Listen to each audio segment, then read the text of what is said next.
trabaho sa Panginoon ngayong umaga mo. Naglain ko din bilang Diyos, nasamahan mo kami ngayong umaga. Mangusap ka, lalo na banal ng Espiritu sa puso ng mga anak. Sa pangalan po ni Jesus kami lumagalak. Amen and amen. Okay, we now take a seat. Okay, sabi ng Bible dyan, in verse 31, okay, but anyway, before I forget pa rin, I just want to welcome mga kasama ni Nanay para hindi natin nakalimutan. Amen? So, sino si RG? Tayo lang kayo.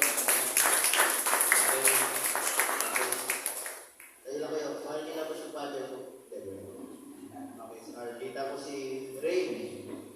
Ayan.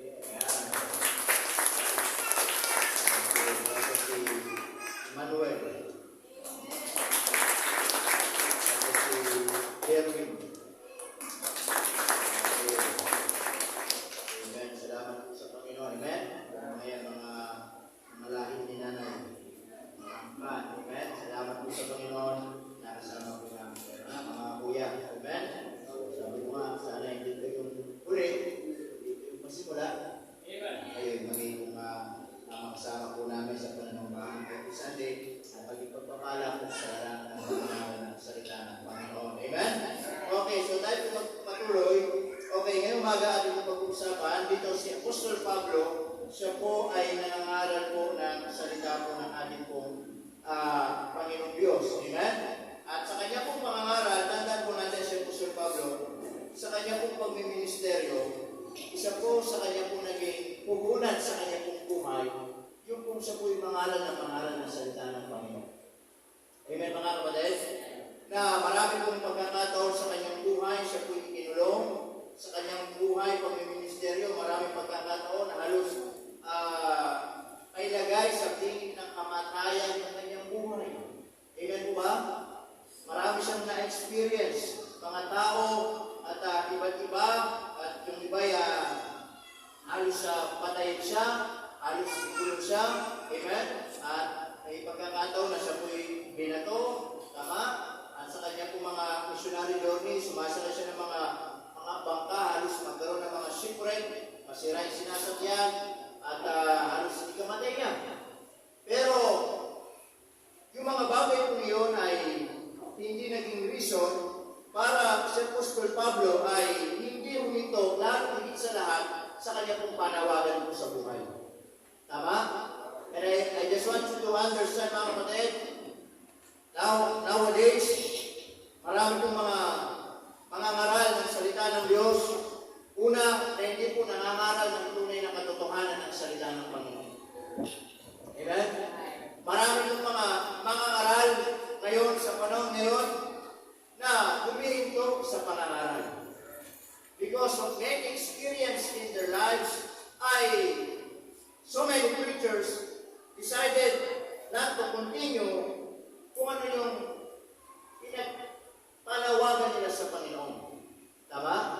Kaya po, dahil po sinasabi, nakakalungkot minsan, meron mga pastors, mga preachers na hindi na po nagpapatuloy sa kanilang mga panawagan. Tama?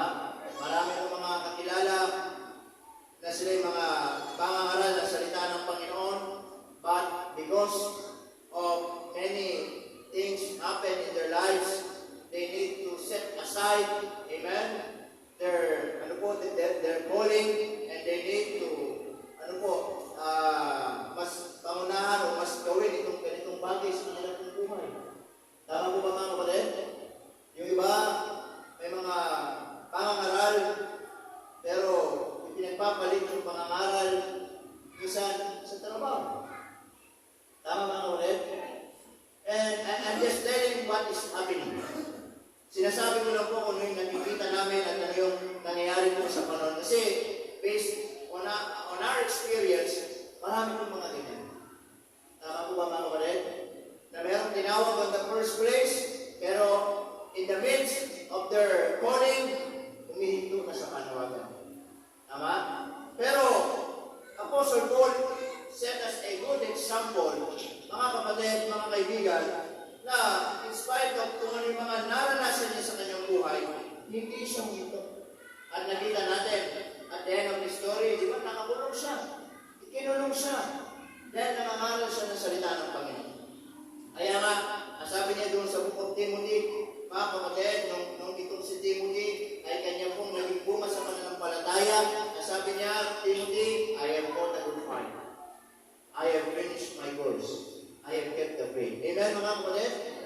niya sa kanya pong buhay, sabi niya kay Timothy, Timothy, anytime, I'm ready to be offered.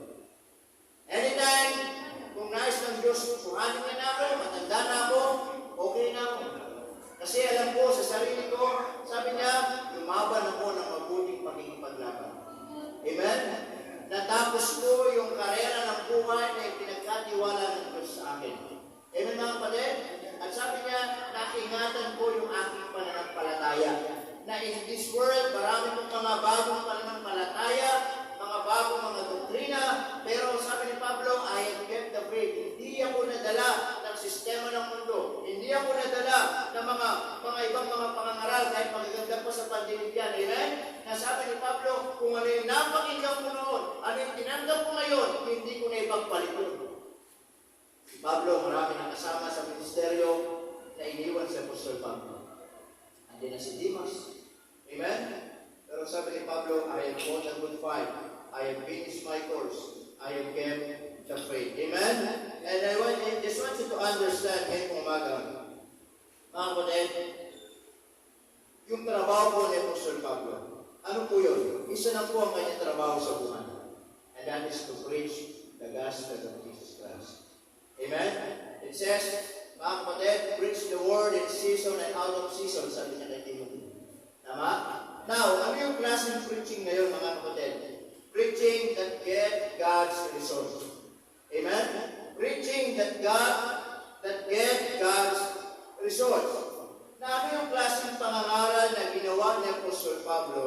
Na itong klaseng pangangaral na ito ay magbunga, magkaroon ng resulta. Tama mga kapatid? And listen to this. Mga kapatid, mga kaibigan, nawag natin kung kakalimutan that every time na maipangaral po ang salita ng Panginoon behind this pulpit, it is not about the man of God, it is about God. Amen? Amen? Maraming minsan na misinterpret, maraming mga tao sinasamba na yung preacher kaysa sa Panginoon. Tama? Sinasamba nila yung nangangaral, mas pinupuri nila yung nangangaral kaysa ang Panginoon. Amen? Mga kapatid, mga kaibigan, we're just an instrument of God. Amen. Tama po ba mga kapatid? We're just a preacher. And as a preacher, our job is to preach the Word of God in season and out of season. Amen? Bakit po? Kasi hindi namin ito pinili. Yan yung pinili ng Diyos para sa amin. Yan po yung panawagan ng Panginoon sa amin. Amen? Kaya nga lagi yung sinasabi mga kapatid, kapag hindi tayo tinawag ng Diyos, hindi tayo magtatagal.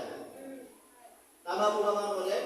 Hindi lang po kami mga pastors, kundi tayong mga members, tayo po mga, especially mga leaders, especially merong mga ministry sa church, that make sure kung ano yung ginagawa natin sa Panginoon, yan ay alam natin na maliwanag, tinawag tayo ng Panginoon yan. Amen? Amen? Tinawag kang umawit, aawit ka sa Panginoon. Tinawag kang mag-ministry, mag-ministry ka para sa Panginoon. Amen? Hindi lang po yung siniksik natin yung sarili natin. Hindi lang yan yung nagustuhan lang natin. Hindi lang yan yung basta naingadyo lang tayo sa isang bagay. Amen? At kapag gano'n yung reason natin, listen to this very carefully. Hindi tayo tatagal. Tama? Pero kung alin natin, maliwanag. Kaya ka nandyan kasi tinawag ka ng Panginoon para makapaglingkod. Pagtatagal ka. Amen po mga kapatid? Kaya si Pablo, sa kanyang sarili, alam niya na meron po siyang panawagan sa kanyang buhay. Kaya nga, one of the big encouragement sa mga men of God is si Apostol Pablo. Tama mga kapatid? Na nakita natin kung paano niya ibinigay yung kanyang buhay alang-alang sa kanyang paglilingkod po sa Panginoon. Amen? Now, what kind of preaching, mga kapatid? Anong klaseng pangangaral na kapag ipinangaral itong preaching na ito ay magkaroon ng bunga? Tama? Ako'y naniniwala mga kapatid. Ang pangangaral ng salita ng Diyos, ito'y meron at meron kong bunga. But I also believe, hindi magkakaroon ng bunga, mga kapatid, mga kaibigan, kung itong klaseng pangangaral na ito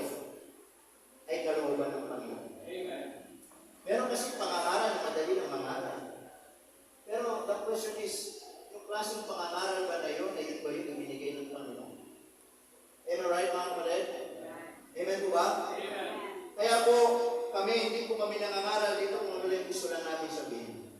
I just want to make clear. Amen? Hindi lang po kami nagtuturo dito kung ano yung gusto namin ituro. Kami po ay nangangaral kung ano yung nais ng Diyos ipaabot sa mga miyembro. Tama? That through God, through His message, ginagamit po kami. At sa pamamagitan namin na ipapadala ang mensahe ng Diyos. Hindi po ang Diyos mismo bababa dito at mangangaral sa harapan ninyo. Amen mga kapatid?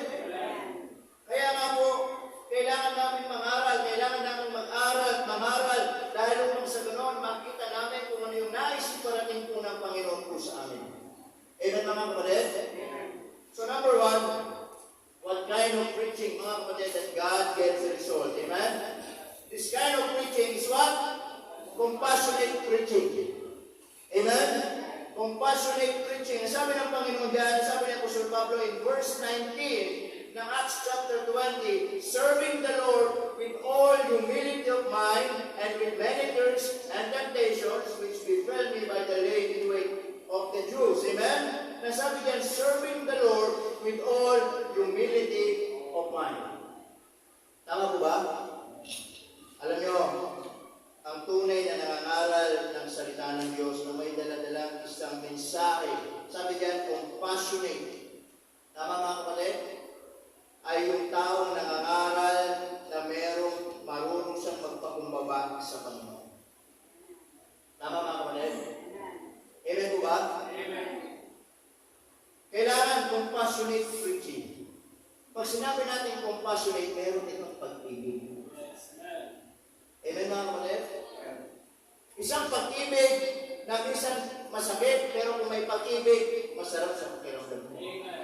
The Bible tells us, open review, mga kapatid, is better than secret love. Tama po ba? Kaya minsan marahil sa mga pangangaral ng salita ng Panginoong Diyos, marahil nasasaktan tayo, pero ito'y may kasamang compassion. Ito'y masarap sa pakiramdam.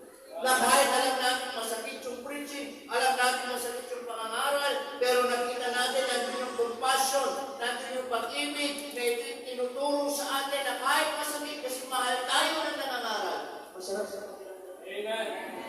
Amen mga kapatid? Kaya lagi ko sinasabi, mga kapatid, mga kaibigan, every time that I preach in this, behind this pulpit, hindi ako nangangaral na may galit. Because kung mangangaral ako may galit mga kapatid, hindi wala na akong karapatang mangaral. Tama mga kapatid? Hindi ako nangangaral because out of angry. Hindi ako nangangaral dahil yung bang out of ano lang po na masama ang loob ko. Hindi po. Amen mga kapatid? Nangangaral po tayo ng salita ng Diyos because of love. Because of compassion. Amen po ba mga kapatid? Na minsan marahil hindi naiintindihan ng mga iba, na akala nila pinapatamaan sila, na akala nila nagagalit sa kanila si pastor, na akala nila para sa kanila yung mensahe, pinipersonal sila, nagkakamali po tayo. Amen mga kapatid? At kung gano'n yung klase ng puso natin, you will never grow. And you will never be changed. Amen? This kind of preaching, mga kapatid, that God's result is a compassionate preaching. Sabi ni Apostol Pablo, serving the Lord with all humility of mind. Amen mga kapatid? Hindi po ko nangangaral dahil sinasabi ko, matalino ko kaysa Lalsin. Ang dami ko matalino dito kaysa sa akin. Tama? When it comes to profession, may teacher dito. Amen mga kapatid? May siman. Diba? Siman. May midwife. Professional naman. May nutritionist. Diba? So mga may professional. May teacher pa doon sa likod. So brother din yan. Diba mga kapatid? May doktor ba dito? Wala naman doktor. Ako pang doktor. Diba? Meron mga natin, diba? Mga architect. When it comes to degree holder, wala akong pinagpasin. Ang hawak ko lang, theology. Tama? Pero ang hawak ko lang, yung degree ko na ako tinawag ng Panginoon. Anong ilalaban ko yung sa inyo?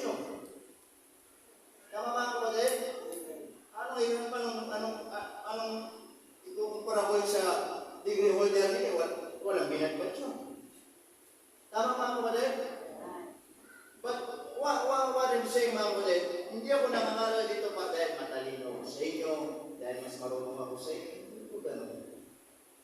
Nangangaral ako kasi tinawag ako ng Panginoong mangaral. Amen?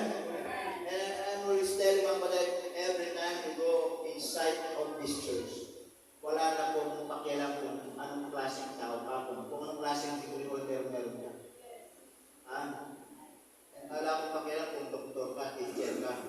Every time once you enter into this church, ikaw ay tupa ng Panginoon. Amen! Tama? Huwag natin iharap sa Panginoon, teacher ako. Ganito. Hindi po, lahat tayo dito nakakailangan na salita ng Panginoon. Amen. Yes, outside the church, suotin mo yung profession mo. But every time you enter into this church, ubarin mo yung profession mo. Ubarin mo yung pagka-teacher mo. Ubarin mo yung pagka kung ano man meron ka. Isuot mo yung pagiging tuba mo. Dahil lahat tayo nakakailangan ng salita ng Panginoon. Amen mga kapatid?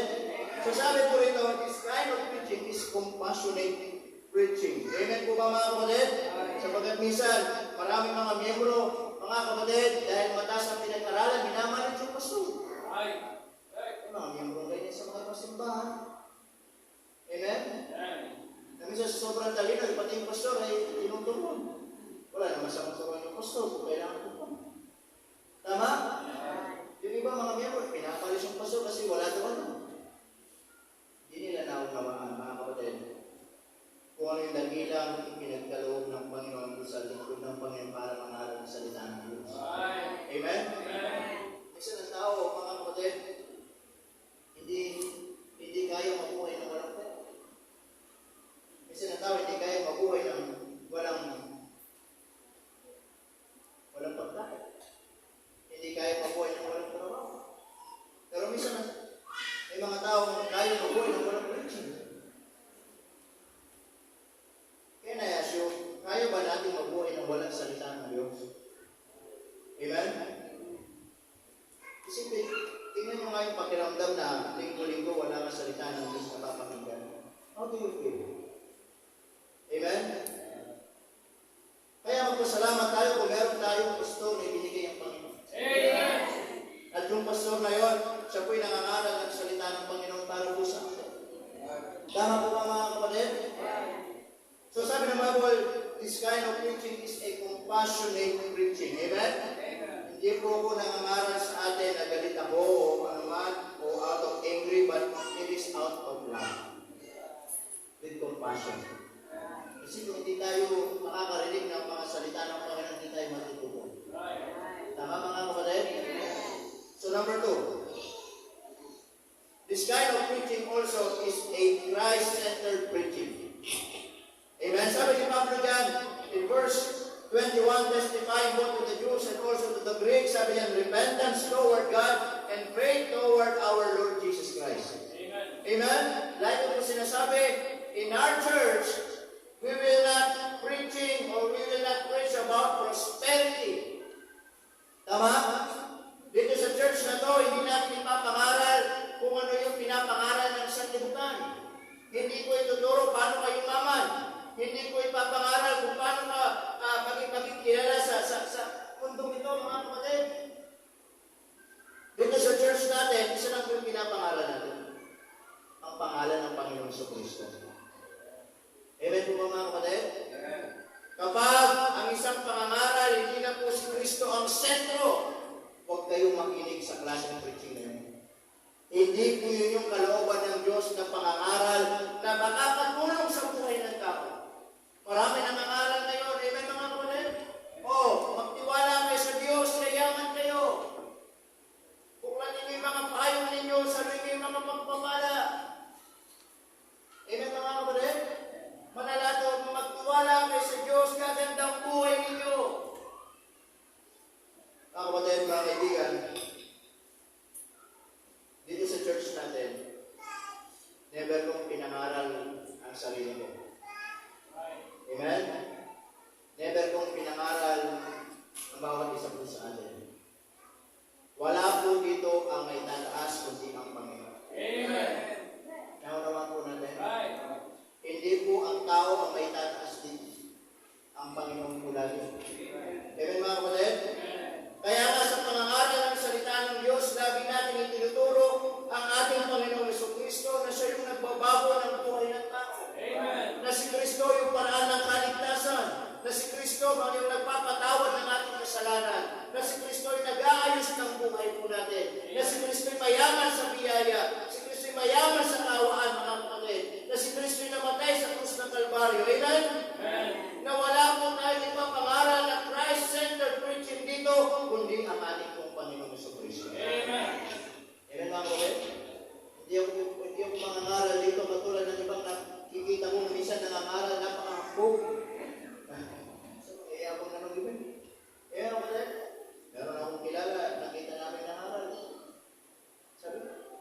ba kung nila?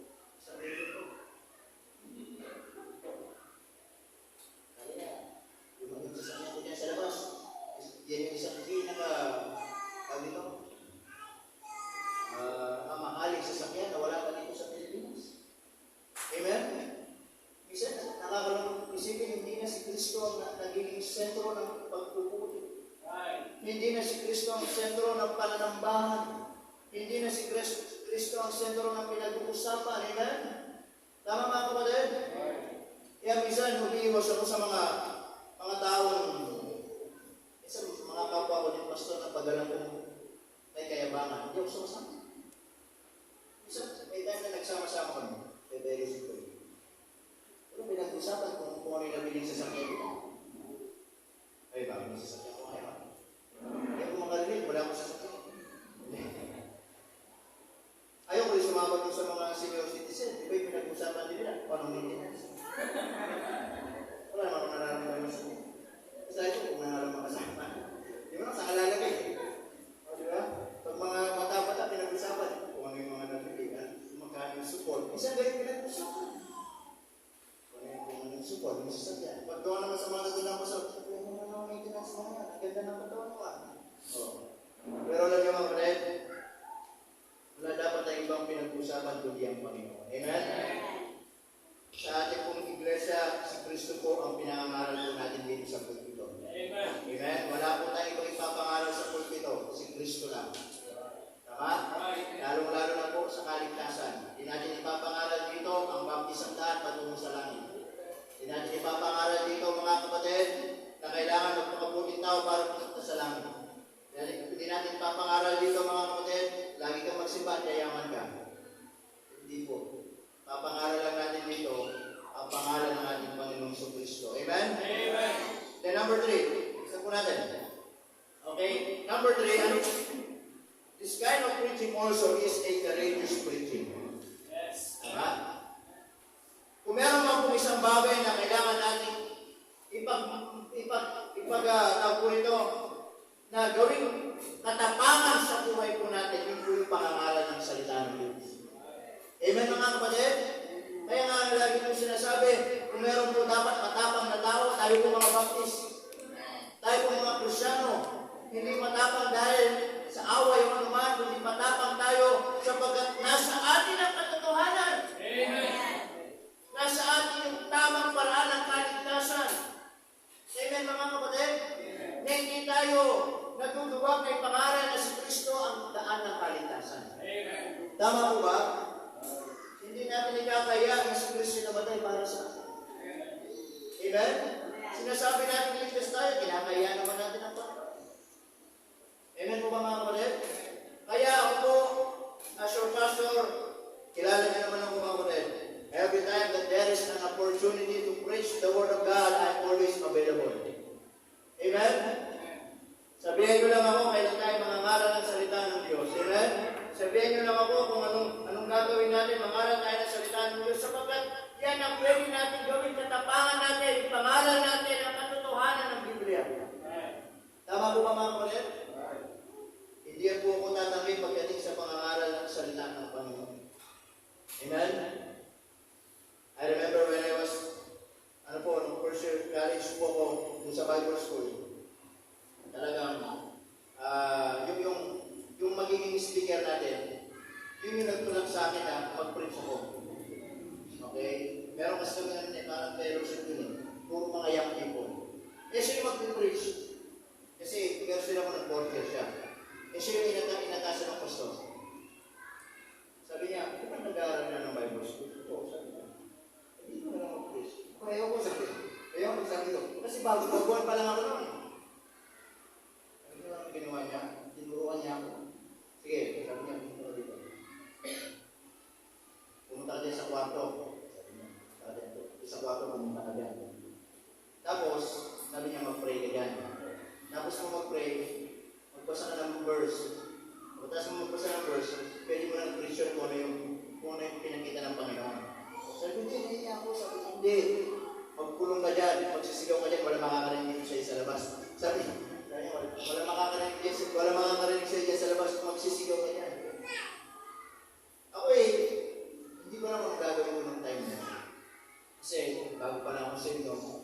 is first time kung mag-share ng Word of God. Hindi ko naman gagawin ko talagang sarado yung utak mo at wala akong alam, pati course, wala akong mga alam, may baguhan lang ako. Pero, biyaya ng Panginoon, nakapag-preach ako dun sa kwarto niya. Nag-share siya lang, parang kinakausap ko yung sarili ko. And then, ready ka na, sabi niya. Ready na ako. Hindi pumunta ako doon. Ang problema nung pumunta ako, parang lalong kinabahan. Kasi, ang dami mga young people, kasi bawat mga churches ko may mga 200 church, mga young people. Parang yung fellowship ng hapon na yun. Hindi ko lang mayakwan ko pa yung pa ako. Pero, by the grace of God, nung nakapagsimula akong magsalita, paano ako naman? Di ba na nagsasabi ko, pero di man ako nag-speak ng tongues. But especially, binahagi ko yung testimony ko kung paano ako nakikilala sa Panginoon. But, alam mo kung anong kagandahan pagkatapos nun, parang na-build up yung confidence ko. Parang nawala yung takot ko, nawala yung hiya ko, yung nagkaroon ako ng lakas ng loob. That's why, every time yung nagsimula ko na yun, then yung mga sumunod-sunod, hindi na ako nahiyang mangaral ng salita ng Panginoon. Amen mga kapatid? Kaya, kahit sino pang kausapin natin, kahit sino pang tao yan pagdating sa salita ng Diyos, hindi natin dapat kinakaya. Amen po mga kapatid? So sabi po rito, the kind of preaching is a courageous preaching. Tama? Kaya po minsan nakakalungkot, to be honest, kayo mga pastors, nahiyang ipangaral po yung salita ng Panginoon. Amen? Nahiyang ipangaral yung salita ng Diyos. Tama? Pero mga pastors, nahiyang mangaral, baka masaktan yung miyembro, baka umalis. Aniwala po. Pero mga pastors, takot mangaral ang ikapo, baka matisod yung miyembro, umalis. Natatakot mangaral ng pananamit ng tama, baka umalis yung miyembro.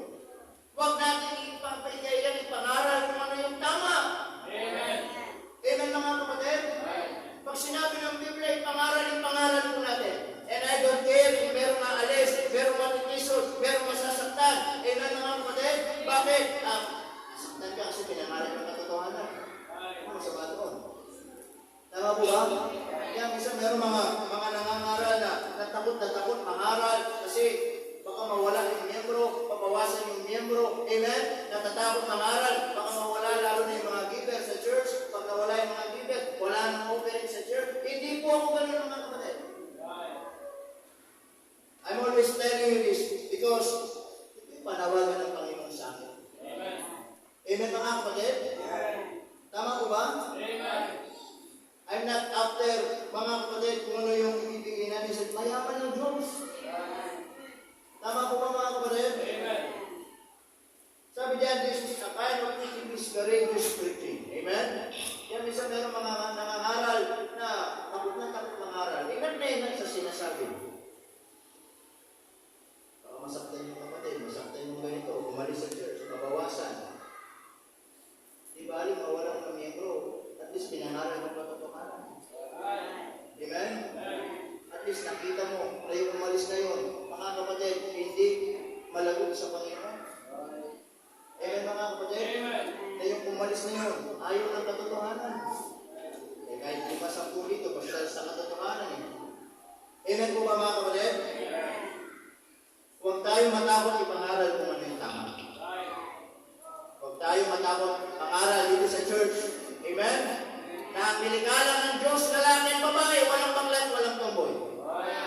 Huwag tayo matatakot pangaral na hindi pwedeng ikasal ang kapwa babae at kapwa lalaki. Amen mga kapatid? Na darating ang araw, mangyayari na po yan. Na hindi na natin kaya mapigilan yan. Tama? Na mangyayari ba ng araw sa batas natin, pwede na isama, pwede na magpakasal ang kapwa babae at lalaki, pwede na magsama at kapwa lalaki, wala na tayong magagawa eh. Pero huwag na lang tayong sumangayon. Amen mga kapatid? We will still preaching mga kapatid the gospel of Jesus Christ. Amen? Hindi tayo matatakot ipangaral ang kasalanan. Ang kasalanan ay kasalanan. Tama? Ang kasalanan ay kasalanan sa salita ng Panginoon. Huwag natin itatakot ipangaral. Amen? Hindi po tayo nangangaral kung ano lang yung minsan, kung ano lang gusto pakinggan ng miyembro. Amen mga kapatid? Hindi tayo nangangarap po dito kung ano yung maganda sa pandinig ng miyembro. Amen? Listen to this. Hindi ko kailangan ng pera nyo at bayaran nyo pangangaral ko ng salita ng Diyos. Tama? Hindi binabayaran ang pangangaral ng salita ng Diyos. Amen po ba? Marami mga miyembro binabayaran ang pangangaral. So, ito pangangaral mo ha. Laki namin ang lagi. So, dapat ito lang yung difference mo ha. Bawal ka mag-preach ng ganito. Pastor, bawal ka mag-preach ng ganito ha. Amen mga kapatid? Pastor, ito lang yung difference mo. Kami nang bahala sa iyo. Pastor, every Sunday, ito lang yung ituturo mo. Bawal ka mag-preach ng ganito ha. Hindi tayo ganun mga kapatid. Amen? Mangangaral tayo, mangangaral what the Bible says. Amen? Hindi po binibili ang preaching. Tama? Hindi binabayaran ang pangangaral ng salita ng Diyos. So yun yung pera mo. Amen? Hindi kailangan ng Panginoon yun. Tama? Kung pupunta ka sa akin, sa Pastor, sa Sunday, yung preaching mo ha, sabihin mo na kung magkano. Sa lumayas ka na dito. Amen mga kapatid? Maging sabi dyan, this kind of preaching is a courageous preaching. Hindi lang yun. And then, the next thing mga kapatid, this kind of preaching that gets God's result is a continual preaching. Amen? Continual preaching. Ano sabi dyan sa verse 31? Therefore was and remember by the space of 3 years. Sabi niya, sa 3 taon, I cease not to warn. Hindi ako tumigil, babalaan kayo.